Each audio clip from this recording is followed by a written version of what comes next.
William Morrow and HarperAudio present The Duke Gets Desperate, a novel by Diana Quincy. Performed by Vaneh Assadourian and Timothy Campbell.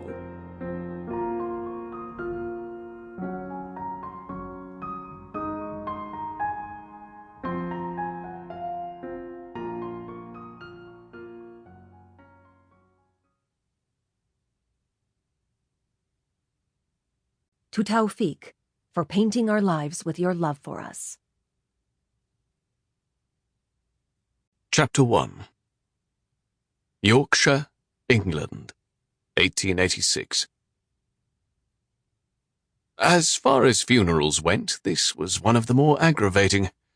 Standing by the graveside as the vicar droned on, Anthony Cary, Duke of Strickland, resisted the urge to swat a fly that buzzed past his nose. He felt like a fraud, presiding over the entombment of a woman he detested. But there was no one else to bury his stepmother. The late Duchess of Strickland had no children, and her blood relatives were an ocean away. Dina Darwish Cary was proving a nuisance in both life and death. "This turnout is pathetic," murmured the Honourable Mr. Guy Vaughan. "I do hope more than a dozen people show up when they put me in the ground." "You should probably try to be nicer to people," advised Basil Trevelyan, Earl of Hawkesworth. The three men, close friends since university, stood shoulder to shoulder. They were joined by a handful of servants and villagers who came to attend the Duchess one final time. To Strick's surprise, he'd experienced a pang of sympathy for Dina. He'd never wondered whether the flamboyant American ever felt lonely in England with no family or close friends.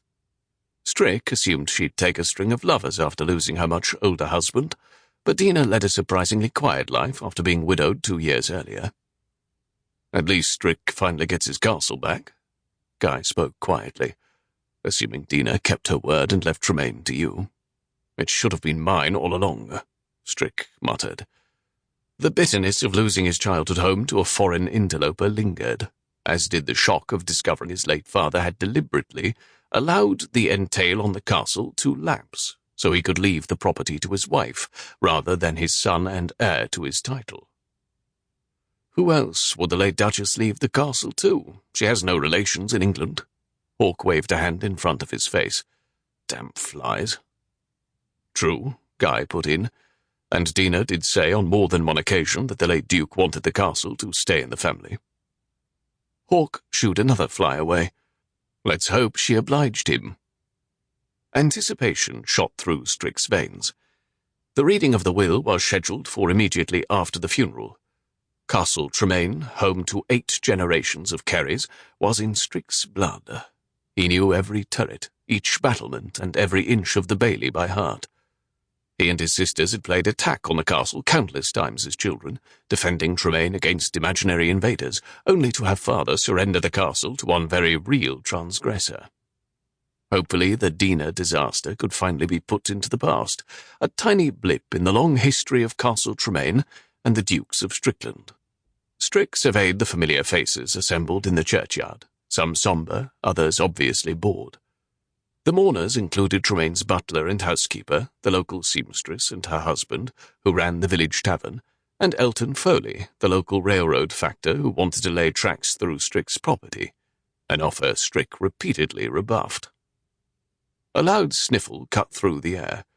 Strick looked in the direction of the noise, his gaze landing on the lone, unfamiliar face in the small crowd, an elegant, well-dressed woman draped in black lace. He had the fleeting impression of enormous dark eyes before she looked down, obscuring her face.